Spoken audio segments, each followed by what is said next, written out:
Hi, welcome back to Latin Guitar Mastery. My name's Sergio. Today we're going to be looking at Spanish Romance. Before we start, you should go and download the PDF with the music and some of these exercises. Just go to the link above or in the description, and it's at latinguitarmastery.com, and follow the link to get that PDF. So what are the four basic techniques that we're going to be looking at? The first one is that it utilizes movement along one string.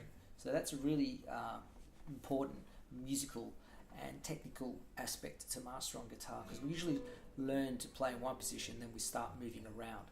So in this piece we're going to be shifting a lot between the different positions up to the 12th fret. The second thing is it's going to be bass notes playing with the melody. So that's the second technique.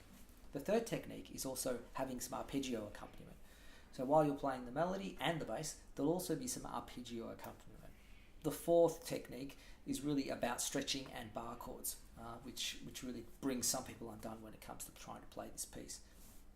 So I'm going to start by playing the piece, and we're going to be just looking at the minor section, the first section of this piece in this video. I'll play it, and then we'll analyze and look at the different techniques.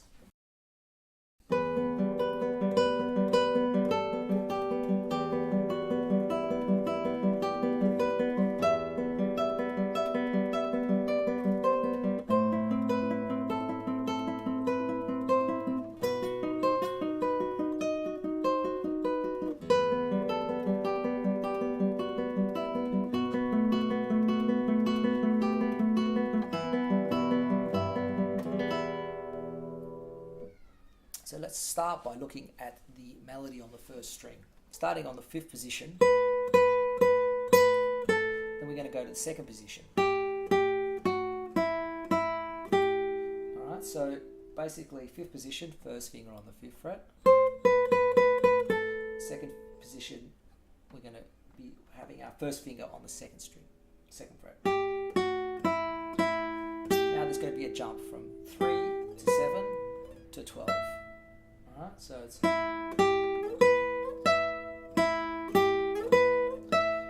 going to jump from 3 to 7, sliding basically the 2nd finger, and then jump to the 12th fret with the 4th. Okay.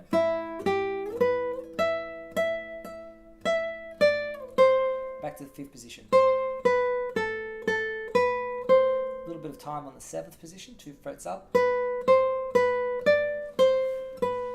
Back to the 5th position, staying in 2nd position. Alright, so quite a lot of position changes, and challenging, especially to move from 3 to 5 to 12, which in a relatively quick way. I would really recommend that you're looking at the fret that you want to land on. So looking at the fret 7 and then fret 12, so that your finger will, should obey and go there. 7, 12, 7, 12. So worth practicing that on its own, just working through that melody.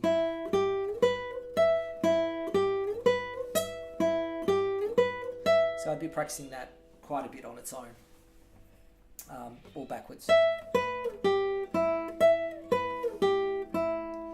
So really, if you can master that, you're really working well and starting to move through those different positions well.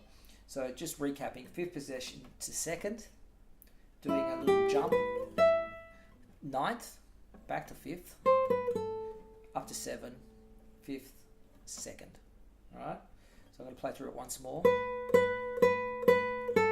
2nd position, jumping, 9th position, 5th, 7th, bit of a stretch, 5th, 2nd.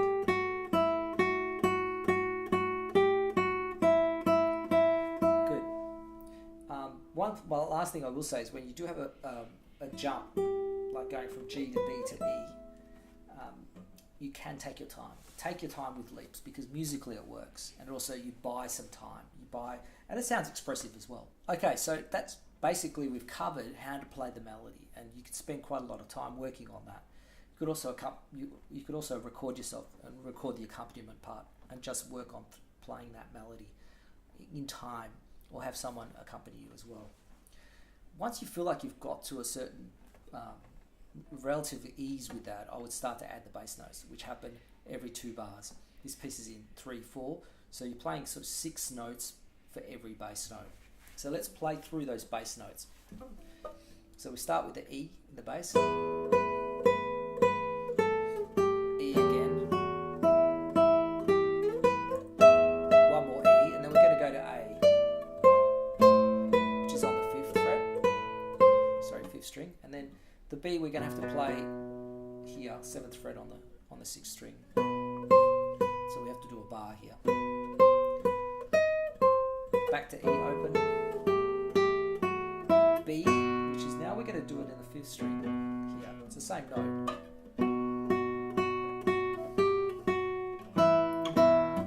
Little arpeggio in the bass. E, B, G, A, E, B, G, A, E, B, G, E, which are the notes of the E minor chord.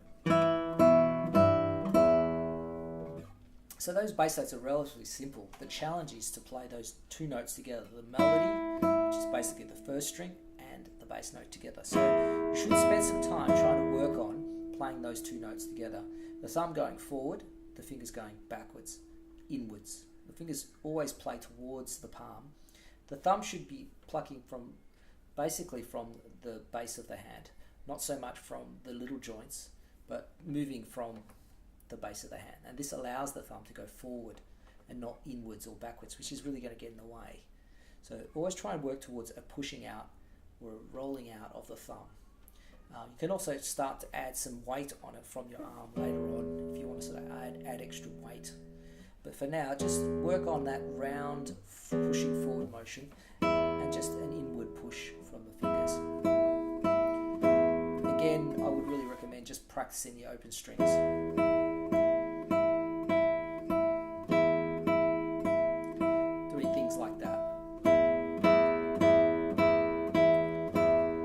Once you have a certain ease and comfort with that, you can start to add it. So that's already sounding pretty good. We have a melody along the 1st string, which is sounding very expressive, and hopefully you're creating a nice tone. And then we're adding a bass note, which is sort of starting to flesh out the harmony.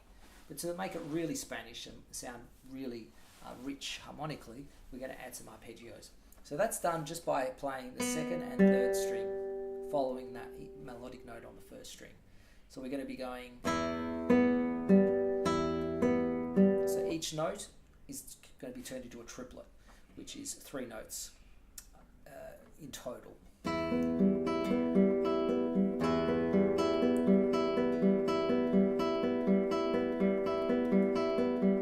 So that would be the first thing I'll start to practice is arpeggios. Now playing more of a free stroke nature, so that you're not actually leaning these fingers on the right hand fingers, you're just plucking and then allowing the strings to ring. You can practice it like that. Alright, let's go through the arpeggios without the bass this time, just the arpeggios with the melody, okay?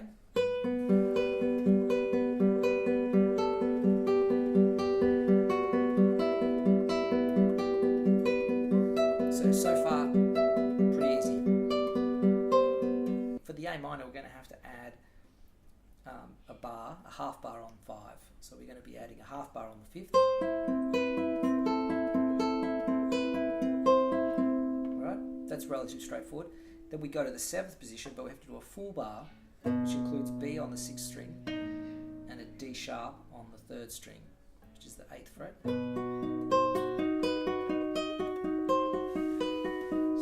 This bar chord mixed with that stretch is probably the hardest part of the piece, and really, like I was saying, it brings a lot of people undone because it's tricky. It's a big stretch. It's hard to teach this. If anything, I would say with the bar chord, just try and bring it a little bit on the side, not so straight, a little bit on the side, and use a bit of weight. Focusing on pressing down the top 3 strings more than the bottom 3. So you're sort of putting weight on that area here with your hand and your whole arm. You know, brought the guitar up because sometimes it's easy to have the guitar higher, which allows you to kind of bring that arm down. So that's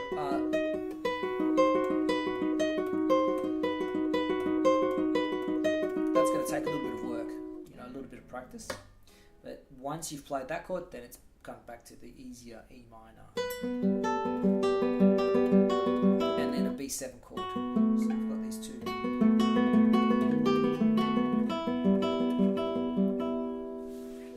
So there's the arpeggio aspect of it with the bar chords. So let's finishing off by playing a little bit slower. Perhaps you can play along or try and play along, and we'll put all those techniques together. Okay, let's go. 1, 2, 3.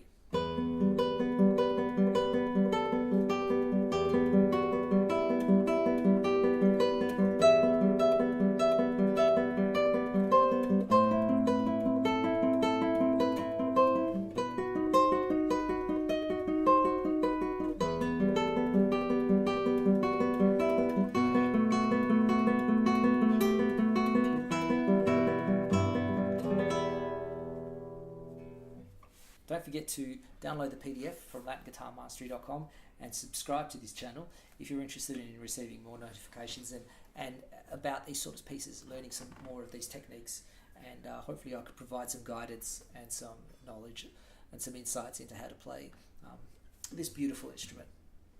Anyway, I'll see you next time. Hope you enjoyed that video, and let me know if you have any questions in the comments.